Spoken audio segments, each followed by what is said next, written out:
Trump का खेल, Bangladesh on sale. यह ऐसे ही नहीं कहा जा रहा, बल्कि यह आरोप है कि बांग्लादेश की पूर्व प्रधानमंत्री शेख हसीना ने आरोप लगाया कि सेंट मार्टिन द्वीप, जिसे दालचीनी द्वीप भी कहा जाता है, अमेरिकी राष्ट्रपति ट्रंप की यहां पर नजर है। ट्रंप इस पर कब्जा चाहते हैं और ट्रंप के हाथों की कठपुतली बन चुके यूनुस सेंट मार्टिन द्वीप को अमेरिका के हाथों में सौंपने जा रहे हैं, बांग्लादेश को बेचने जा रहे हैं। सिर्फ इतना ही नहीं, हसीना ने आतंकियों की मदद से सत्ता हथियाने का गंभीर आरोप भी मोहम्मद यूनुस पर लगाया।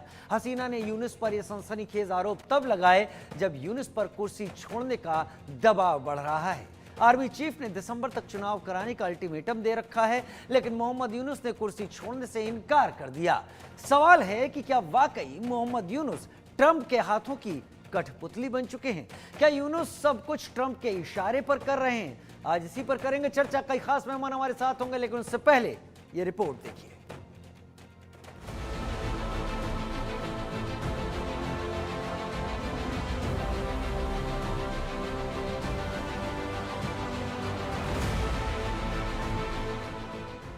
क्या मोहम्मद यूनुस ट्रंप की कठपुतली बन गए हैं? क्या यूनुस बांग्लादेश को बेचने की तैयारी कर रहे हैं? क्या बांग्लादेश पर बड़ा खतरा मंडराने लगा है?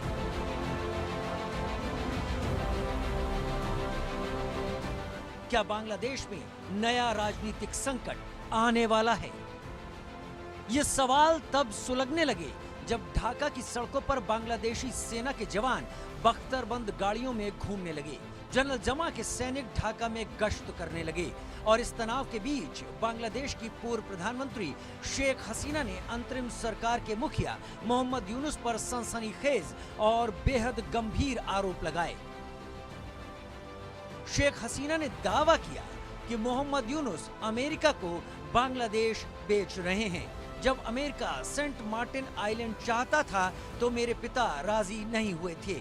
उन्हें इसके लिए अपनी जान देनी पड़ी थी और ये मेरी किस्मत थी, क्योंकि मेरे मन में कभी सत्ता में बने रहने के लिए देश को बेचने का ख्याल नहीं आया।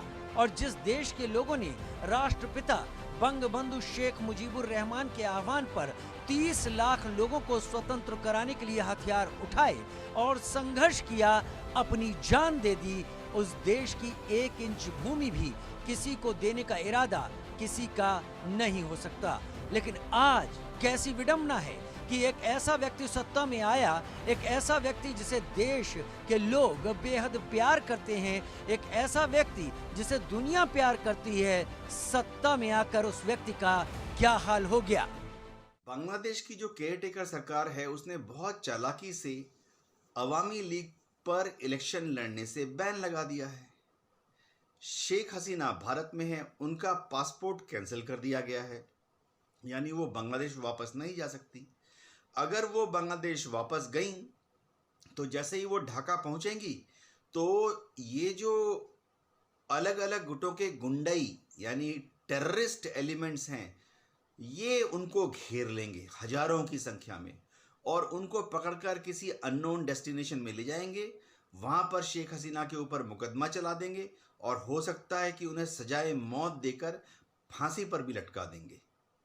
सिर्फ इतना ही नहीं, हसीना ने यूनुस पर आतंकियों से मिलने, आतंकियों की मदद से सत्ता हथियाने, आतंकियों को संरक्षण देने, बांग्लादेश को अराजकता की आग में झोंकने के गंभीर आरोप लगाए।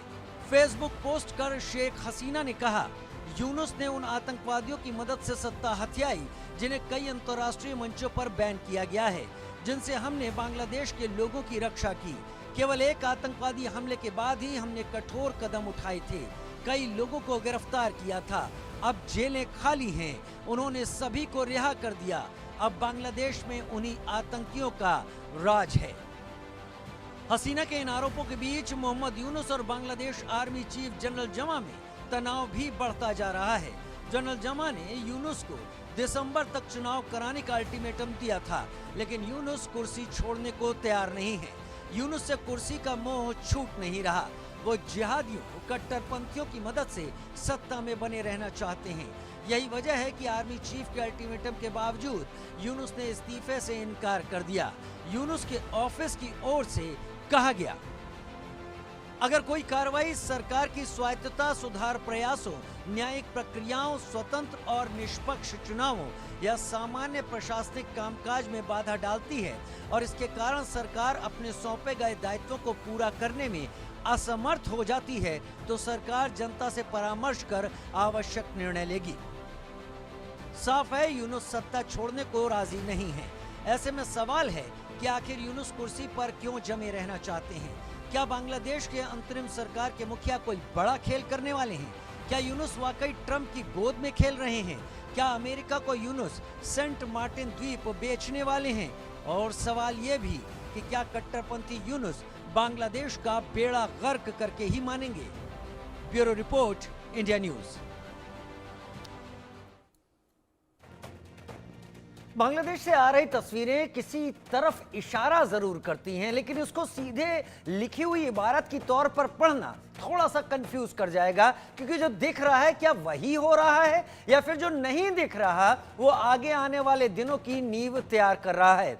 हो क्या रहा है जानने के लिए हमारे साथ खास मेहमान इस वक्त जुड़ रहे हैं। मेजर जनरल रिटायर्ड राजन कोचर मेरे साथ जुड़ रहे हैं, शोएब चौधरी मेरे साथ जुड़ रहे हैं जो कि बांग्लादेश के पत्रकार हैं, ब्लिट्स के एडिटर रहे हैं और खुलकर बात अपनी रखते हैं।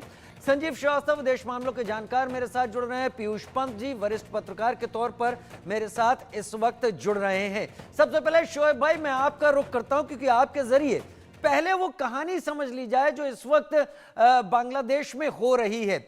शेख हसीना ने ये कोई पहली बार नहीं कहा है, अगर मैं गलत नहीं हूं तो। शायद जब वो गई भी नहीं थी बांग्लादेश से, तब उन्होंने एक इंटरव्यू में कहा था, डेली स्टार शायद पेपर है बांग्लादेश का, आप इसको करेक्ट कीजिएगा, कि उन्होंने ये कहा था कि कोई गोरा उनसे मिलने आया था और उस गोरे ने सेंट मार्टिन आइलैंड को देने पर मेरे ऊपर प्रेशर डाला था, और अगर मैं बातों को मान जाती तो शायद मेरे साथ ये अभी की जो तस्वीर बनती दिख रही है वो नहीं होती। उन्होंने आने के पहले कहा था, अब भी वो वही बात रिपीट कर रही हैं।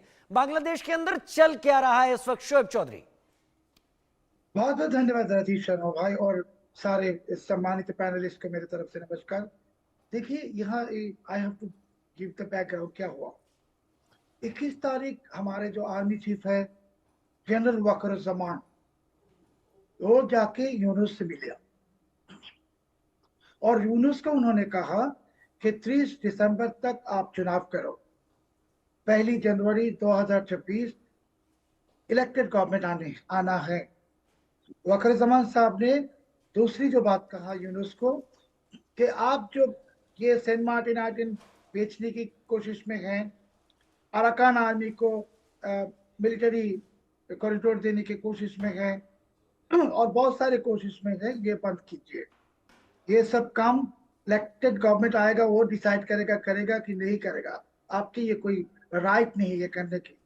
नंबर 3, वकरुज़्ज़मान साहब ने कहा कि ये देश, पूरे देश में जो मॉब वायलेंस चल रहा है, जिहादियों को वायलेंस चल रहा है, इमीडिएटली स्टॉप इट।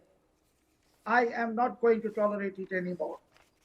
4 नंबर, उन्होंने यूनुस के आंख में आंख रख के कहा कि we are giving you protection and आपने विदेश से खून ही ले आए हमें ही खून करवाने के लिए। वही था यूनुस के लिए सबसे बड़ा थ्रेट। और उसी वक्त यूनुस ने कहना शुरू कर दी कि मैं रिजाइन कर दूंगा। वकरुज़्ज़मान साहब ने एक बार भी नहीं कहा यूनुस को कि आप रिजाइन करो, कहा कि इलेक्शन होल्ड करो।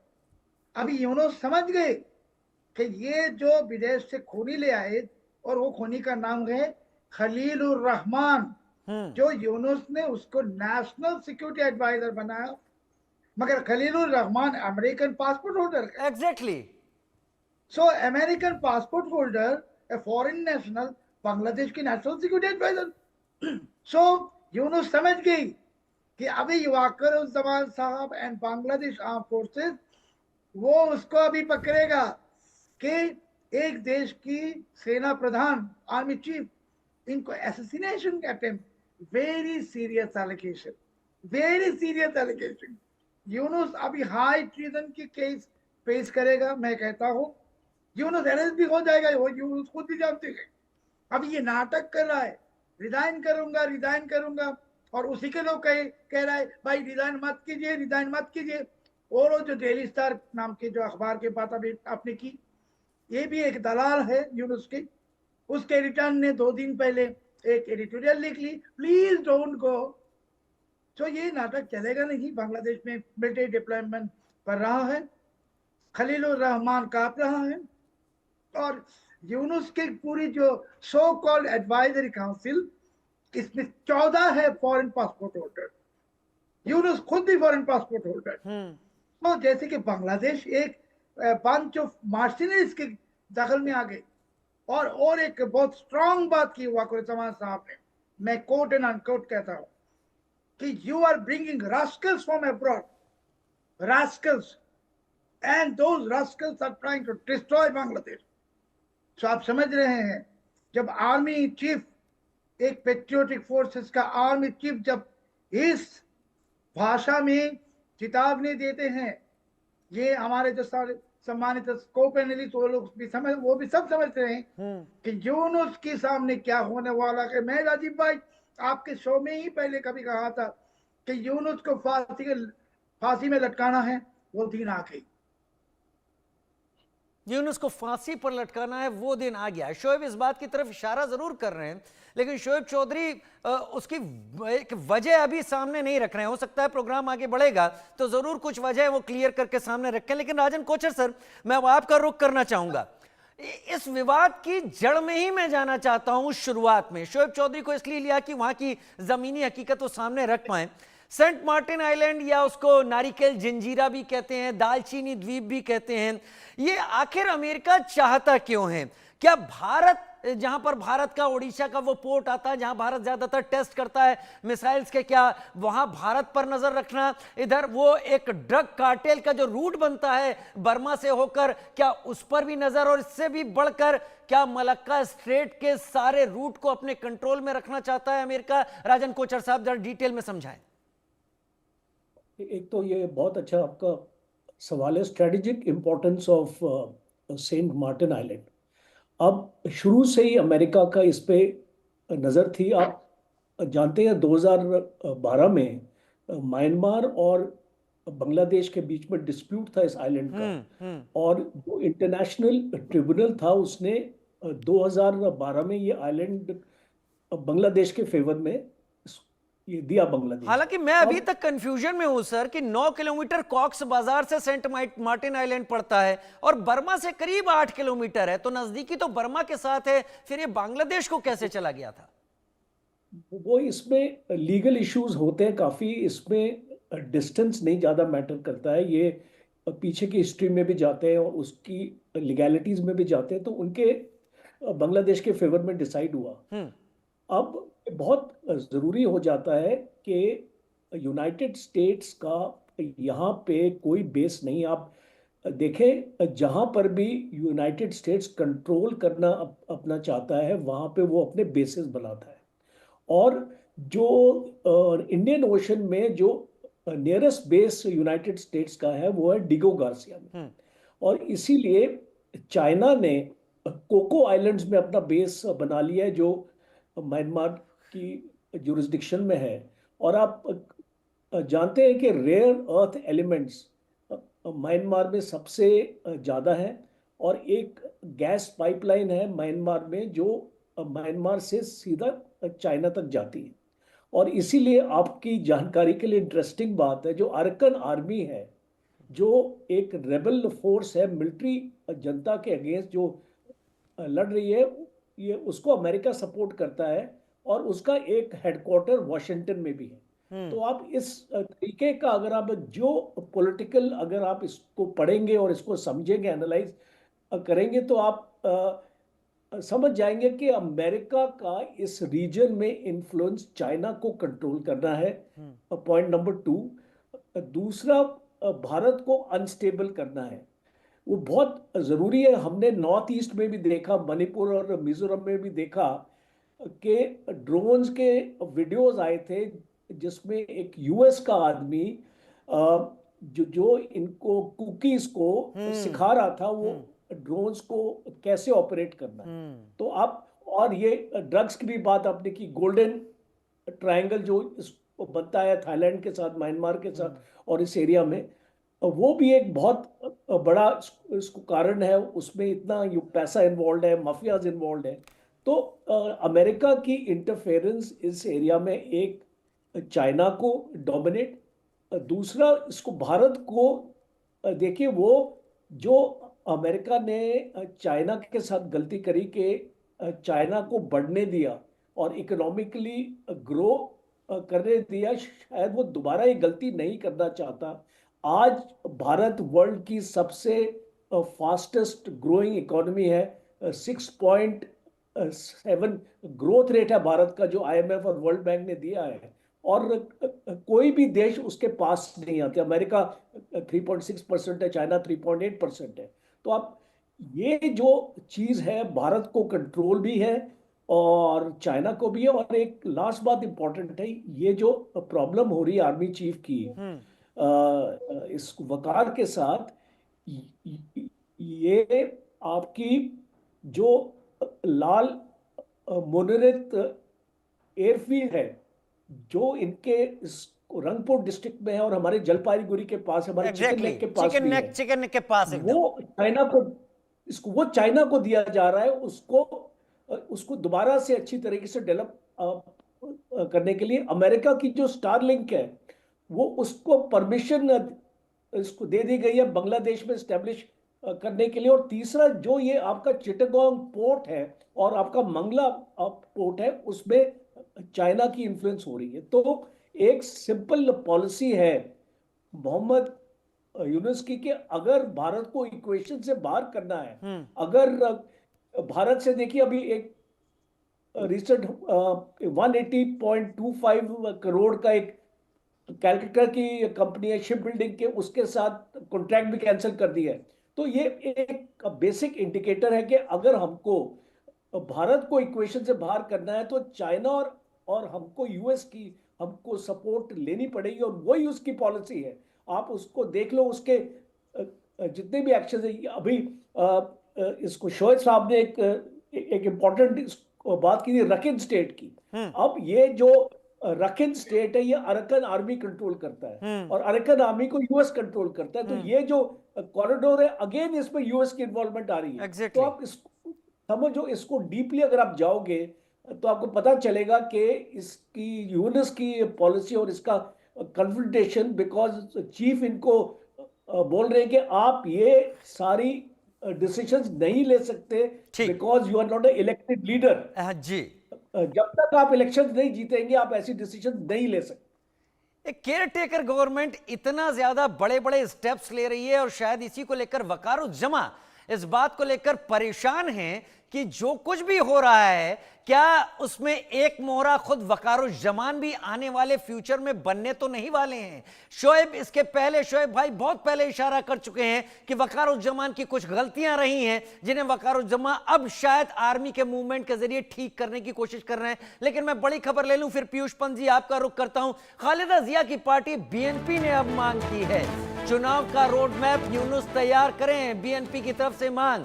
बीएनपी महासचिव मिर्जा फखरुल इस्लाम ने कहा, रोड मैप के बिना यूनुस का समर्थन संभव नहीं। इक्वेशंस बहुत बदल रही हैं, क्योंकि जब ये सारी चीजें हुई थी, शेख हसीना को निकलना पड़ा था। वो छात्र, वो जमाते के लोग, जमात इस्लामी के लोग और वो बीएनपी पार्टी, ये सब कुछ मोहम्मद यूनुस के साथ दिखाई पड़ रही थी। लेकिन अब खालिदा जिया कह रही है, तारीख तय करो, उससे पहले कुछ नहीं होने वाला, और ये करनी ही होगी, क्योंकि खालिदा जिया को भी लग रहा है कि अगर मोहम्मद यूनुस टाइम बाय करते रहे तो वो इतना टाइम बाय कर ले जाएंगे कि बाकियों के लिए टाइम शायद बचे ही नहीं। पीयूष पंत जी, ये मुझे लगता है ये चर्चा मुझे भी पढ़ने पर मजबूर करेगी, और वो लोग जो इस चर्चा को देख रहे हैं उनको भी किताबें खोलनी पड़ेंगी। जहां तक मैं जानता हूं, अभी मेजर जनरल राजन कोचर ने कहा, अराकान आर्मी का जिक्र किया जिसने रखाइन स्टेट को कब्जे में किया है। अराकान आर्मी का हेडक्वार्टर अमेरिका में है, लेकिन म्यांमार में 3 अलग अलग आर्मियों का एक गठजोड़ है जिसे ब्रदरहुड अलायंस कहा जाता है। इसमें तोंग आर्मी है, इसमें अराकान आर्मी है, इसमें MNDP भी है जो कि उस एरिया से आती है, नॉर्थ म्यांमार की तरफ से, जहां मैंडारिन बोलने वाले लोग बहुत ज्यादा है। जाहिर तौर पर वहां पर चाइना का प्रेजेंस है, चाइना का इन्फ्लुएंस है। अब ये लोग अगर इसमें से अराकान अलग हो रही है, वो जा रही है अमेरिका के साथ, तो यहां के क्वेश्चंस कंफ्यूज ज्यादा कर रहे हैं। मेरा सवाल आपसे सीधा यही कि यूनुस वाकई अब समझ से परे हो रहे हैं, जिनके साथ खड़े थे उनको किनारे फेंक रहे हैं। BNP भी अब खिलाफ हो रही है, वकारुज्जमा खिलाफ हो रहे हैं। यूनुस के पास इतनी ताकत कहां से आ रही है? और देखिए राजीव जी, दरअसल मोहम्मद यूनुस को एक लाया गया था एक एडवाइज़र के रूप में, और ये मान के कि वो समझदार व्यक्ति है और वो बांग्लादेश के लिए जिस तरह से उन्होंने काम किया और जो रिफॉर्म किया वहाँ इकोनॉमिक रिफॉर्म को लेके, खासकर बैंकिंग सेक्टर में, तो एक ऐसा व्यक्ति जो समझदार हो, जो बांग्लादेश की अर्थव्यवस्था को जो बेहतर तरीके से चला सके, और वो एडवाइस है सरकार को, इंटरिम सरकार को चलाने के लिए। लेकिन ऐसा लगता है कि जो है कि यूनुस साहब जो है वो शिकार हो गए हैं, वो जिस सत्ता की जो उनको कुर्सी में बैठ के वो उनको लगने लगा है कि वही सब कुछ कर रहे हैं और वही सब कुछ कर सकते हैं, और इसलिए वो जो है लगातार अपने हिसाब से चीज़ों को करने की कोशिश कर रहे हैं। और उसमें जो है कि आप देखिए, पहला उनको आते ही हमें लगा था कि शायद मोहम्मद यूनुस जो है भारत के साथ और रिश्ते एक बेहतर बना के चलेंगे, लेकिन आते ही उन्होंने जो है भारत के खिलाफ जो है एक मोर्चा खोल दिया। और वो कहीं न कहीं जो है जब जिस समय स्टूडेंट्स का मूवमेंट चल रहा था शेख हसीना के खिलाफ, वहाँ पे जो आरक्षण को लेके, तो कहीं न कहीं ये ताकतें थी जो जिसमें जो है कि कम्युनल फोर्सेस जो थी वो पूरी तरीके पीछे थी, और उसमें कहीं न कहीं अमेरिका का भी हाथ था। और इसीलिए आप देखिए कि मोहम्मद यूनुस ने भी जो है कि लगातार कम्युनल फोर्सेस को जो है खासकर हिंदू जो धार्मिक स्थल हैं, शेख हसीना के टाइम में भी वो आक्रमण हो रहे थे जो है कि अल्पसंख्यकों के खिलाफ और हिंदुओं के खिलाफ, लेकिन उसको वो कंट्रोल कर रहे थे। और वहाँ पे बहुत से मुसलमान थे जो एक सेकुलर तबीयत के मुसलमान थे, जो लगातार हिंदुओं के मंदिरों की रक्षा कर रहे थे, हिंदुओं को शरण दे रहे थे। लेकिन जब यूनुस साहब आए एडवाइजर के रूप में, तो लगातार जो है कम्युनल अटैक्स जो है वो हिंदुओं के खिलाफ बढ़ने लगे लगातार जो है, और भारत के खिलाफ वो लगातार स्टेटमेंट जारी करते रहे। हमने देखा है खासकर जो है जिस तरह से उन्होंने चिकन नेक वाली बात कही है, तो मुझे लगता है कि देखिए एक सत्ता की जो भूख उनके अंदर पैदा हो चुकी है, और है वो किसी के साथ किसी का साथ वो बना नहीं पा रहे। पहले ये था कि आर्मी के साथ रहेंगे वो, और खासकर मुझे लगता है कि जिस तरह कम्युनल जिन ताकतों की बात मैं कर रहा हूँ, वो उसमें आप ले लीजिए कि जो बांग्लादेश नेशनल पार्टी है उसका भी एक हाथ है, और खालिदा जिया का लौटना तभी संभव हो पाया अब जब जो है कि यूनुस साहब जो है आज वहाँ सत्ता में है, या कह लीजिए एडवाइजर है, या तो एक तरह से सत्ता में ही है वो।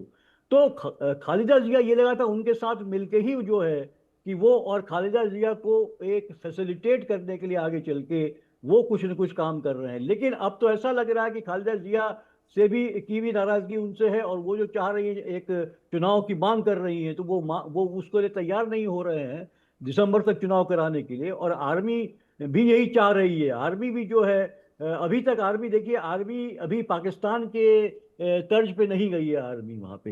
बांग्लादेश की आर्मी अभी भी जो है वो नेशनलिस्ट आर्मी है, वो देश के जो लोकतांत्रिक मूल्य हैं उनके प्रति अभी भी आर्मी की एक जनरल इरशाद वाला दौर आ सकता है सर, एक निष्ठा है। जी कुछ कह रहे हैं आप? हाँ, मैं ये कह रहा था सर, वो दौर आ सकता है जब आर्मी बांग्लादेश में टेक ओवर कर ले।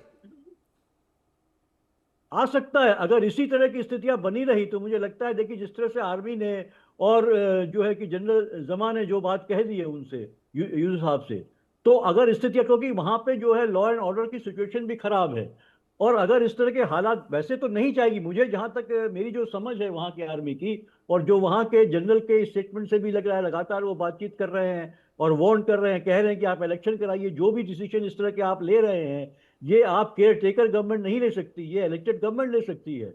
तो फिलहाल तो नहीं लगता कि अभी बांग्लादेश की आर्मी उस तरह से, जैसे कि पाकिस्तान की army right from the first day जो है, जिस तरह से वो जो अयूब खान के टाइम से लेके जो है कि वो शुरू हो गई थी, तो यहाँ पे वो स्थिति मुझे अभी नहीं दिखाई दे रही है। लेकिन अगर हालात ऐसे ही बने रहे और कोई इस तरह से जल्दी कोई इलेक्टेड गवर्नमेंट नहीं बन के आती है वहां पे, तो हो सकता है कि आर्मी टेक ओवर कर ले और यही दिखा के कि हम नेशनल इंटरेस्ट में टेक ओवर कर रहे हैं, क्योंकि हालात गंभीर हैं, हमें देश को बचाना है, देश की तो सर अगर इतना अर्थव्यवस्था को खतरा बचाना है मोहम्मद यूनुस के सामने, मैं जैसे आपसे कोई सवाल पूछ रहा हूं तो मेरा संस्थान मेरे पीछे है इन सवालों के लिए।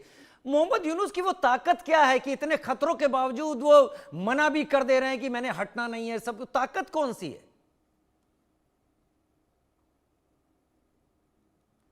पीयूष सर, जी जी जी। वो ताकत कौन सी है मोहम्मद यूनुस के पीछे? देखिए, ताकत उनकी जो है कि वो ताकत अवाम की ताकत है उनके पीछे अभी फिलहाल जो है। अभी हम कहें किसी विदेशी ताकत की, अभी मुझे तो कोई गुंजाइश ऐसी दिखाई नहीं दे रही, को किसी विदेशी ताकत के हाथ में वो खेलते हुए दिखाई नहीं दे रहे हैं अभी फिलहाल। नहीं, हालांकि अमेरिका और चीन दोनों ही कोशिश में लगे हुए हैं।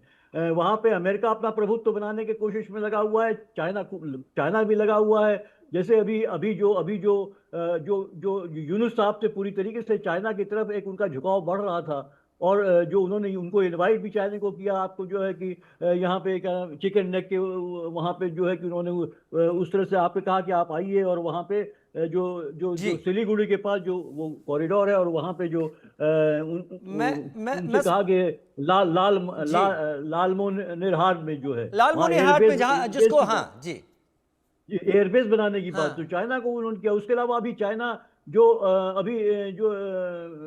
बात हो रही थी कि जिस तरह से अभी परसों की बात है, कल की ही बात है, 180 करोड़ की जो एक योजना थी शिपिंग की, जो वेसल बना के भारत की कलकत्ता की कंपनी जो देती का जो था वो कॉन्ट्रैक्ट भी जो है मैं करता हूं रुख आपका। आप कह रहे हैं कि अवाम का सहयोग है, जनरल मोहम्मद यूनुस के पीछे अवामी लीग को बैन कर चुके हैं, बीएनपी खिलाफ हो चुकी है, जमात से अभी संबंध नहीं है, और जो आर्मी है वो भी खिलाफ जा रही है। मोहम्मद यूनुस संभाल कहां से रहे खुद को। मैं बड़ी खबर लेता हूं, फिर संजीव जी के का रुख करूंगा। बांग्लादेश के ढाका में सेना ने, अब आर्मी ने अपनी गश्त बढ़ा दी है। बांग्लादेश में सेना ने कई जगहों पर तैनाती बढ़ाई। ढाका में बख्तरबंद गाड़ियों में बांग्लादेशी सैनिक हैं, बख्तरबंद गाड़ियों से निगरानी कर रही है बांग्लादेशी सेना। अब यूं ही नहीं बांग्लादेश की आर्मी सड़कों पर निकल आएगी, यानी वकार और जमा के दिमाग में भी कुछ ऐसा चल रहा है जो या तो मोहम्मद यूनुस को पता नहीं है, और या दोनों को ही ये चीजें पता हैं, और ये सारी चीजें एक दूसरे की जानकारी में हो रही हैं, लेकिन समीकरण कुछ ऐसे हैं जो कंफ्यूज ज्यादा कर रहे हैं, स्पष्टता थोड़ी सी कम दे रहे हैं। मेरे साथ इस वक्त संजीव जी भी जुड़े हुए हैं फॉरेन अफेयर्स एक्सपर्ट के तौर पर। संजीव जी, शेख हसीना यूनुस के ऊपर बांग्लादेश को बेचने का आरोप लगा रही हैं, लेकिन यह भी कहा जाता रहा है कि मोहम्मद यूनुस अमेरिकी डीप स्टेट के इशारे पर यहां पर काम कर रहे हैं, वो जो पिछली सरकार में था, यानी जो बाइडेन की सरकार में। फिर ट्रंप के ऊपर शेख हसीना क्यों ट्रंप को घेरे में ले रही हैं? ट्रंप का क्या रोल है? क्या नया एडमिनिस्ट्रेशन भी अमेरिका का वही काम कर रहा है जो जो बाइडेन का कर रहा था? थोड़ा सा समझाएं, क्योंकि सिरे उलझ रहे हैं संजीव जी। देखिए राजीव जी, मैं ये स्पष्ट रूप से कहना चाहता हूं कि मोहम्मद यूनुस जो बांग्लादेश की अंतरिम सरकार के मुखिया हैं, वो कट्टरपंथियों के हाथों में खेल रहे हैं। पाकिस्तान और यूनाइटेड स्टेट्स ऑफ अमेरिका के डीप स्टेट के मोहरे बने हुए हैं। उनकी अपनी कोई ताकत नहीं है, उनको अवाम का भी कोई सपोर्ट नहीं है, और ये बात बहुत स्पष्ट है कि उनके पैरों की जो तले जो जमीन है वो लगातार खिसकती जा रही है।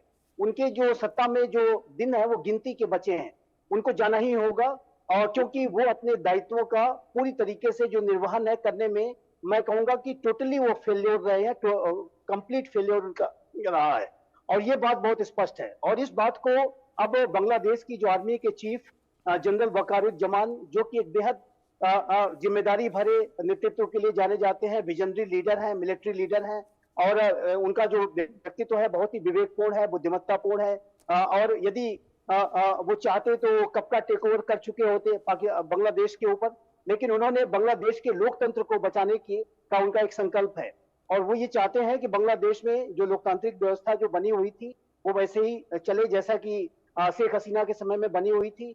बांग्लादेश कहीं पाकिस्तान न बन जाए, वहां की जमहूरियत सिर्फ दिखावे की जमहूरियत बन के न रह जाए, इस बात को इंश्योर करने के लिए जनरल वकारुज्जमान अपना पूरा प्रयास कर रहे हैं। और उन्होंने ही जनरल वकारुज्जमान की ही भूमिका थी कि बांग्लादेश में शेख हसीना सुरक्षित भारत आ पाई। यदि उन्होंने अपना टाइमली इंटरवेंशन नहीं किया होता, शेख हसीना को सही समय पर हेलीकॉप्टर्स और सारी लॉजिस्टिक्स नहीं प्रोवाइड कराई गई होती भारत आने की, और जाहिर है कि भारत ने अपने दरवाजे उनके लिए उस समय खोल दिए थे। वो हमारी मित्र है, उनके कार्यकाल के दौरान हमारे संबंध बड़े अच्छे रहे, प्रगाढ़ रहे। तो ऐसे में जाहिर है कि जनरल वकारुज्जमान का एक जो इंटरवेंशन था वो शेख हसीना के जीवन को भी बचाने का था, और वो बांग्लादेश के लोकतंत्र को भी बचाना चाहते हैं। लेकिन ये जो मोहम्मद यूनुस हैं, जो कि शांति का मुखौटा लेकर के पैरा ट्रूप हुए थे, कहीं से बाहर से लाके उनको बिठाया गया था, वो स्पष्ट है कि ये वहां के जो कट्टरपंथी हैं, जो बंगला और जो अमेरिका का जो डीप स्टेट है, पाकिस्तान का जो डीप स्टेट है, सभी ने मिलकर के एक साजिश के तहत शेख हसीना को अभ्यस्त कराया था और इनको वहां पर बिठाया गया था। और ये जो मोहम्मद यूनुस के नेतृत्व की जो अंतरिम सरकार है, ये गैर निर्वाचित सरकार है, ये इलेक्टेड गवर्नमेंट नहीं है, ये जनता की इच्छाओं का रिप्रेजेंटेशन नहीं करती है, और इसका बहुत ही सीमित दायरा है, बहुत सीमित मैंडेट था। एक वर्किंग अरेंजमेंट के तहत ये सरकार बनाई गई थी, और इनका काम ये था कि कानून और व्यवस्था बांग्लादेश में सुदृढ़ करें, जो हिंदू अल्पसंख्यकों पे और अन्य जो माइनॉरिटीज पे जो हमले हो रहे हैं उसको रोकें, कट्टरपंथियों के खिलाफ कड़ी से कड़ी कार्रवाई करें, और वहां पर जो ऐसा वातावरण बनाए कि जहां पे जल्द से जल्द वहां पे इलेक्शंस कराए जा सके। एक लेवल प्लेइंग फील्ड को तैयार करने का उनका काम था, जो कि उन्होंने नहीं किया है। और अगर कुछ किया है तो बड़े बड़े निर्णय, एक गैर निर्वाचित सरकार विदेश नीति के संदर्भ में चाइना और पाकिस्तान जैसे विस्तारवादी और आतंकपरस्त राष्ट्रों के साथ और पाकिस्तान के साथ उनका बेहद काला अध्याय है। और शोएब साहब इसके बारे में कितनी बार अपने क्रोध को व्यक्त कर चुके हैं।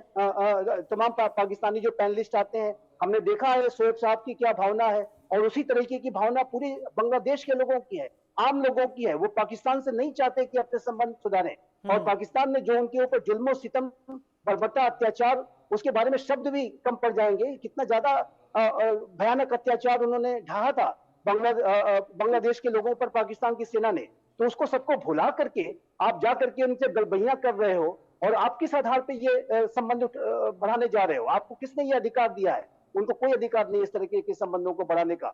विदेश नीति के संबंध में उनको निर्णय लेने का कोई अधिकार नहीं है।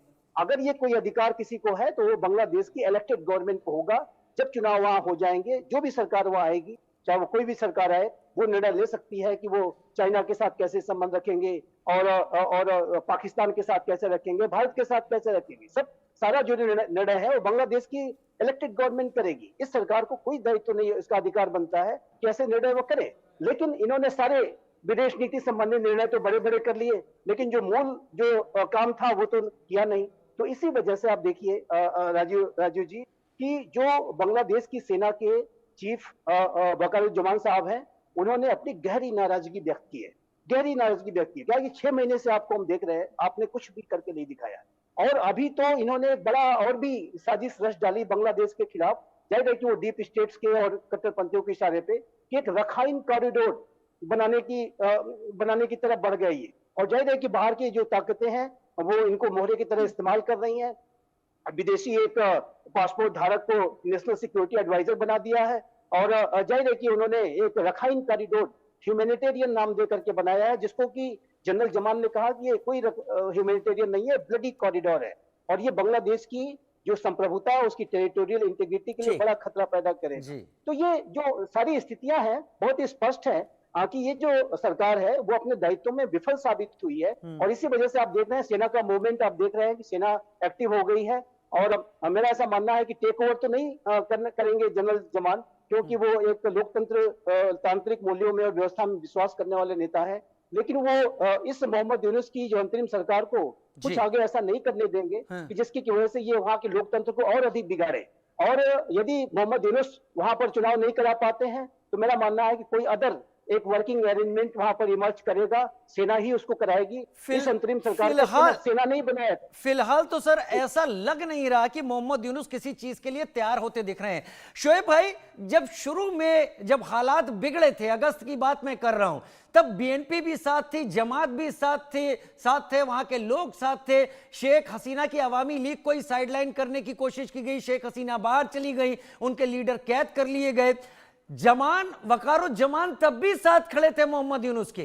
अभी चीजें बदलनी शुरू हुई हैं। खालिदा जिया एक बड़ी लीडर रही हैं, प्राइम मिनिस्टर रह चुकी हैं, शायद हाथ ना डाला जाए। शेख हसीना बाहर जा चुकी हैं। क्या वकारुज्जमान की जान खतरे में हो सकती है अगर वकारुज्जमान ऐसा कोई कदम उठाते हैं? क्योंकि मोहम्मद यूनुस तो साफ कर चुके हैं वो हटने वाले नहीं है।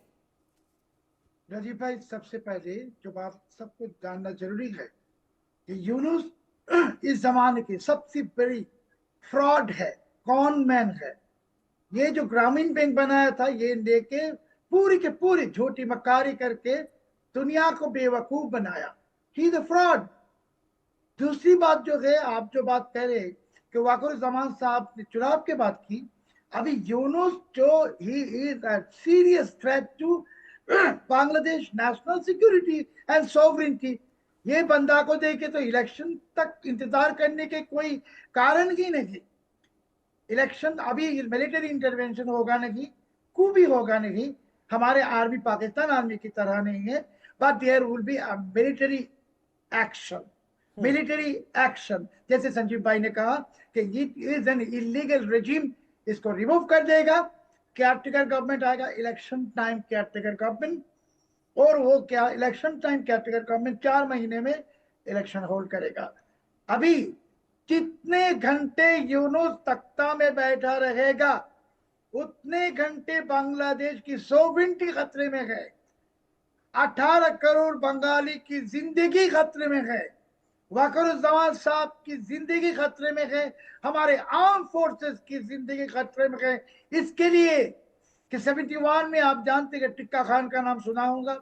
अभी आज के दिन के टिक्का खान यूनुस है कि ये पाकिस्तान के गुलाम है, ये पाकिस्तान के नाज़ बच्चा है।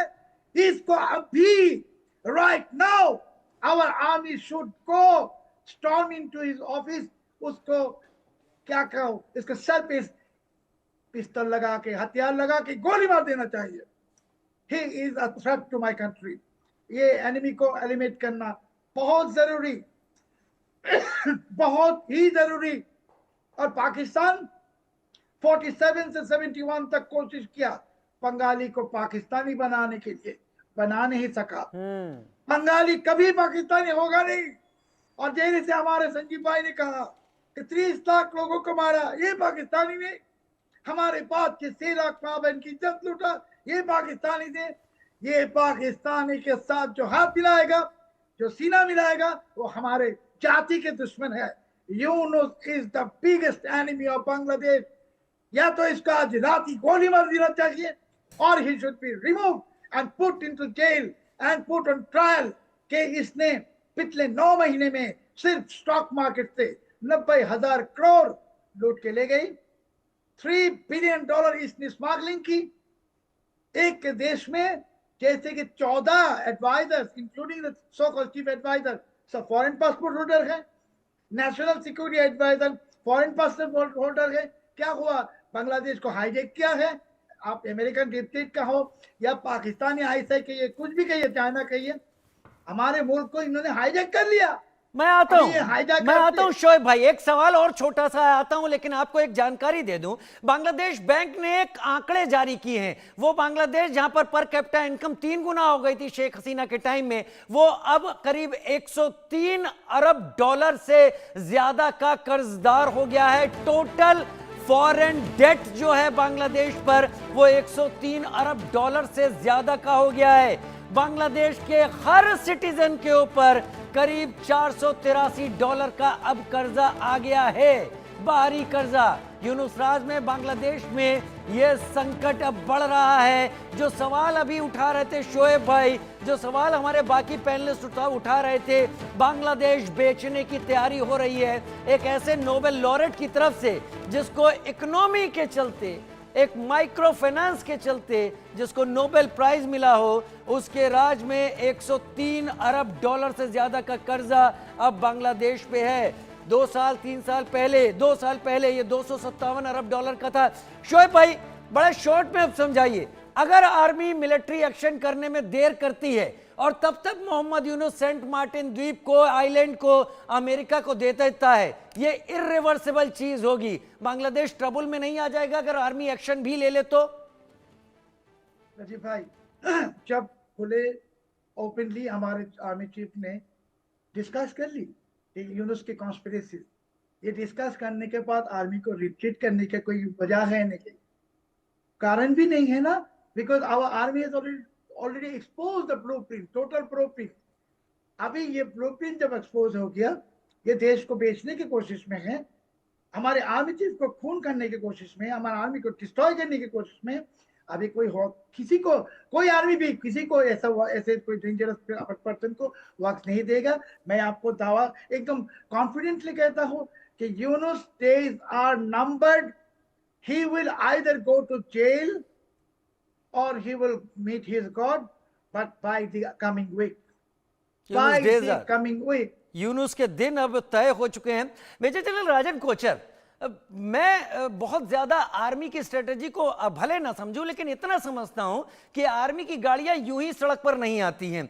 आर्मी की गाड़ियां अपने आप तो आती नहीं हैं, सड़क के ऊपर आ जाएं, वो अपना गश्त करने लगे या वो अपना एक फ्लैग मार्च टाइप का करने लगे। वकारुज्जमा, क्या आपको लगता है गलतियों को सुधार रहे हैं जो उन्होंने यूनुस के साथ शुरू में खड़े होने की गलतियां की थी? क्योंकि मैं इतना तो मान सकता हूं कि आर्मी की गाड़ियां यूं ही निकलकर सड़क पर नहीं आने लगती।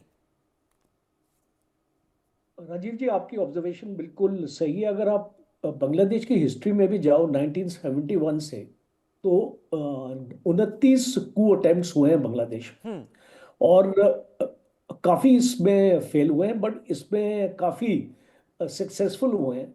और जब भी फौज कोई कू अटेम्प्ट बांग्लादेश में करती है तो फौज हुकूमत नहीं चलाती है, वहाँ पे एक फ़र्क है, एक मिलिट्री रूल्स से और एक मार्शल लॉ से जो पाकिस्तान में होता है। बांग्लादेश में अमूमन हमने देखा है कि अगर मिलिट्री किसी पॉलिटिकल लीडर को या पार्टी को निकालती है तो उसकी जगह कोई ना कोई दूसरा पॉलिटिकल लीडर इंस्टॉल करती है और उसके बाद एक उसका इलेक्शन करवाती है।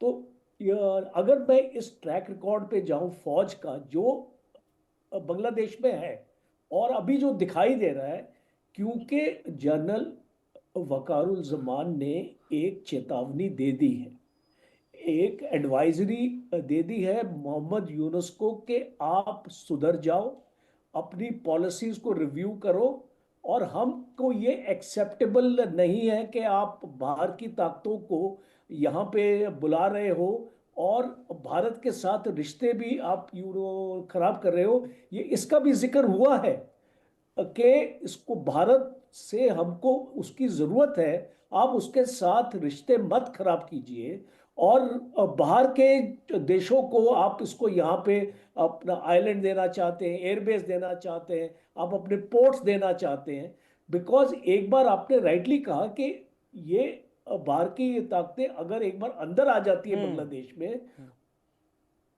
उनको रिवर्स करना निकालना मुश्किल होगा। सेंट मार्टिन आइलैंड अगर एक बार दे दिया गया तो शायद यूएस नहीं निकले फिर। हाँ, बिल्कुल नहीं निकलेगा, और इसीलिए आर्मी को ऐड करना पड़ेगा। मैं शोएब साहब की जो है ना, उसकी इमोशनली जो सरचार्ज हो गए थे, उनकी मैं भावनाओं को समझ सकता हूँ कि एक बांग्लादेशी को कितना उसको दुख होता है जब उसके देश को बेचा जाता है, और वो भी एक ऐसे नेता के साथ जो एक फॉरेन पासपोर्ट होल्डर है, जो बांग्लादेश में रहता नहीं था, उसको बाहर से लेके आया है, अपने एनएसए को भी बाहर से लेके आया। तो इसका एक आप इसकी स्ट्रेटजी देखो मोहम्मद यूनुस की, ये पूरे अमेरिका के इशारे में काम कर रहा है, बाहर से आई मीन ऐसे अपने लोगों मैं को लेके आ रहा है जो अमेरिकन सपोर्टेड है। और एक एग्जैक्टली बहुत exactly important observation, Piyush sir को भी इन्वॉल्व कर लेता हूं, समय थोड़ा मेरे पास कम है, लेकिन एक पीयूष सर, पॉइंट जी जी जी राजीव जी, एक जी इंपॉर्टेंट पॉइंट है, एक जी इंपॉर्टेंट पॉइंट है। यूएस एड, यूएस एड इस्तेमाल हुई थी बांग्लादेश में रिजाइम चेंज करने के लिए। एक अमेरिकन ने इसको स्टेट किया है प्रूफ के साथ। तो आप इसको मत भूलिए कि जब शेख हसीना अमेरिका की बात नहीं सुन रही थी तो उसको हटाना जरूरी हुआ अमेरिका के लिए, और उसके लिए ये जितने भी स्टूडेंट प्रोटेस्ट है इनको पैसा दिया गया था, इनको ऑर्केस्ट्रेट किया गया था, इनके स्लोगन्स के ऊपर पैसा खर्च हुआ था। तो ये एक लार्जर गेम हम सबको समझनी चाहिए। पीयूष सर मेरे साथ इस वक्त जुड़े हुए हैं। पीयूष सर, क्या ये लार्जर गेम जानबूझकर पैदा किया जा रहा है? और दूसरा, मुझे ये समझ में नहीं आ रहा कि रेजिम चेंज हुई है अमेरिका में, पाकिस्तान बांग्लादेश में इन्वेस्टमेंट मिलिटरली करने की कोशिश कर रहा है, उस पाकिस्तान को आईएमएफ में अगर बेल आउट पैकेज मिलता है तो अमेरिका के वोट से मिलता है। ये पूरा जो गोला है, घेरा, वो समझ में आ रहा है कि इशारा कहां जा रहा है? क्या मैं गलत कह रहा हूं? नहीं, आप बिल्कुल सही कह रहे हैं। देखिए, इशारा वही है। अमेरिका अमेरिका देखिए, अमेरिका और चाइना दो को समझिए आप। इस समय जो चाइना जो है अमेरिका को चैलेंज दे रहा है, अमेरिका तो कमज़ोर हो गया है, चाइना काफ़ी ताकतवर हो गया है, और दोनों ही साम्राज्यवादी देश बनते जा रहे हैं। दोनों ही खासकर साउथ एशिया में जो है लगातार अपना विस्तार करने की पुरजोर कोशिश कर रहे हैं। इंडियन ओशन को में दोनों ही जो है कि ये कोशिश कर रहे हैं अपना अपना जो है उसमें जो है कि दबदबा बढ़ाने के लिए पूरी तरीके से। और वैसे भी बांग्लादेश जो है, बांग्लादेश के तो खुद इन्होंने कही दिया, आपके क्या नाम, मोहम्मद यूनुस ने कही दिया, भारत को ये बता ही दिया कि साहब हम तो आपका जितने सातों जो है आपके नॉर्थ ईस्ट स्टेट हैं उनमें तो हमारा वर्चस्व चलता है। जो एक ही जो पानी का जो अधिकार है वो हमारे हाथ में है, पूरा का पूरा जो है इंडियन ओशन को लेके। उस तरह से उन्होंने जो बात कही है, तो उन्होंने ये दिखा दिया। तो निश्चित रूप से उस पर अमेरिका भी चाहता है किस तरह से वहां पे कब्जा किया जाए, और उधर से चाइना भी कोशिश में लगा हुआ है। तो दोनों ही ताकत हैं जो पूरा का पूरा जो एक और अभी तो देखिए अमेरिका तो पहले से ही पीछे बढ़ा था। और ये शेख हसीना ने कहा भी इस बात को कि जो है कि तभी अमेरिका चाहता था कि जब मेरे पिताजी थे उसी टाइम में अमेरिका चाहता था कि सेंट मार्टिन को जो है उस पर कब्जा वो कर ले, लेकिन उन्होंने मना कर दिया, अपनी शहादत दे दे लेकिन मना कर दिया। और आज तो अब ट्रंप है, ट्रंप बहुत ज्यादा, वो तो ओपनली विस्तारवादी उन्होंने ये डिक्लेयर कर दिया है। उन्होंने कहा बांग्लादेश और श्रीलंका और ये जो है कि पूरा का पूरा पाकिस्तान और सब जगह जो है कि वो चाहते हैं कि पूरा अमेरिका का वहाँ पे बाजार पैदा हो, उनका विस्तार बढ़े और पूरा का पूरा वहाँ पे उनका वर्चस्व बढ़े, और वो चाइना को काउंटर करना चाहते हैं। Make America great again, make America great again. लेकिन एक बात मैं और कहना चाहूंगा राजीव जी, एक बात और मैं कहना चाहूंगा कि ये जो बाहर की ताकतें उनको मौका तभी मिलता है जब आंतरिक जो ताकतें हैं, आंतरिक सरकार कमजोर होती है। तो शेख हसीना की भी कमजोरी थी जो उन्होंने जो है कि लगातार सत्ता में रह के एक जो है कि विपक्ष को जो है कमजोर बनाया, छात्रों के साथ जो उन्होंने डिस्क्रिमिनेशन किया, जो आरक्षण किया, अपने परिवारवाद को बढ़ावा दिया, ये तमाम लेकिन सर वो आरक्षण तो मुक्ति वाहिनी के लोगों के लिए किया था, जो 20% की बात थी, बाद में बांग्लादेश सुप्रीम कोर्ट ने उसे 5% कर दिया था। मैं आता हूं कि एक बड़ी खबर यहां पर है,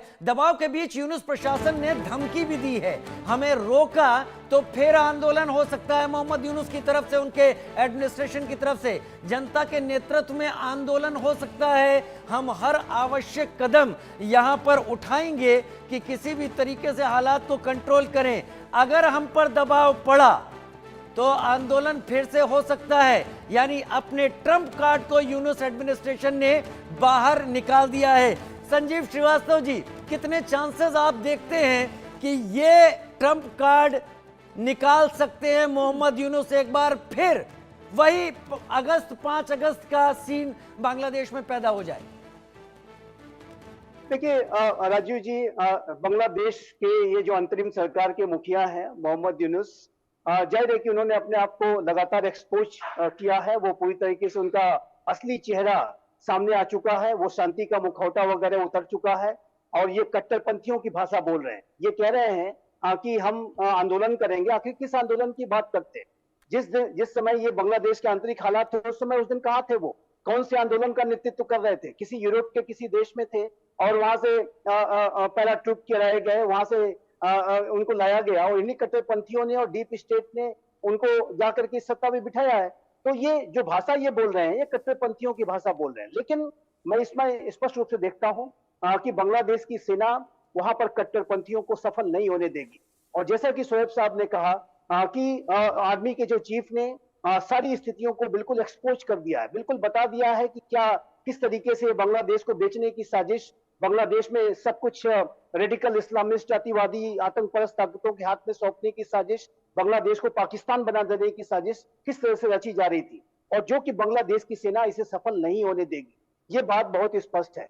यदि मोहम्मद यूनुस इसी तरीके से बयानबाजी करते रहे तो जाहिर है कि जैसा कि हम सभी कह रहे हैं कि उनके जो दिन है बहुत ही गिनती के बचे हुए हैं, और बेहतर ये होगा कि वो खुद इस्तीफा दे करके किसी यूरोप के किसी देश में जहां पे आए थे वहीं चले जाएं, नहीं तो अदरवाइज उनके खिलाफ बहुत सख्त कार्रवाई हो सकती है। कोई बड़ा उनके साथ तो उनके इस तरीके के आतंकपरस्त ताकतों को सपोर्ट करने का जो खामियाजा है उनको बहुत बड़े तौर पर भी भुगतना पड़ सकता है, जिसकी की चर्चा जो है शोएब साहब ने की है। और बांग्लादेश की आवाम के अंदर ये जो असंतोष है, गुस्सा है, और जिस तरीके से वहां पर कुछ चंद मुट्ठी भर कट्टरपंथियों ने पूरे सिस्टम को अपने हाथों में लेने की कोशिश की है और उसको ये सह देने का काम इन्होंने किया है। अब देखिए, तो अवामी लीग के ऊपर इन्होंने बैन लगा दिया, लेकिन जमाते इस्लामी बांग्लादेश, उससे जुड़ा हुआ जो इस्लामी छात्र शिविर, सबको उन्होंने बिल्कुल खुली छूट दे दी। प्रतिबंध शेख हसीना ने जो लगाया था उसको हटा दिया। जो जेलों में बंद अल कायदा के जो बड़े आतंकी हैं उनको उन्होंने रिहा किया है। और जसीमुद्दीन रहमानी और डिफरेंट जो अलकायदा के जो गंभीर आतंकी घटनाओं के खैर अलकायदा तो दूर की बात है सर, उल्फा के परेश बरुआ को उसके लिए सॉफ्ट कॉर्नर रखना, यानी भारत को तकलीफ देने की कोशिश करना। लेकिन आज का ये डिस्कशन मेरे ख्याल से लोगों को याद रखना होगा। मैं शोएब भाई की बात पर फिर वापस लौट के आऊंगा। मोहम्मद यूनुस के डेज दिन नंबर्ड हैं, चीजें बहुत जल्द हो सकती हैं, लेकिन मुझे लगता है कि मेजर जनरल राजन कोचर ने कुछ इशारे किए हैं, हमको देखना होगा। लगता है भारत के नॉर्थ ईस्ट से जुड़े हुए इस इलाके में कुछ डेवलपमेंट आने वाले कुछ दिनों में बड़े संगीन और गंभीर हो सकते हैं। चर्चा इशारा ऐसा ही देती हुई दिख रही है।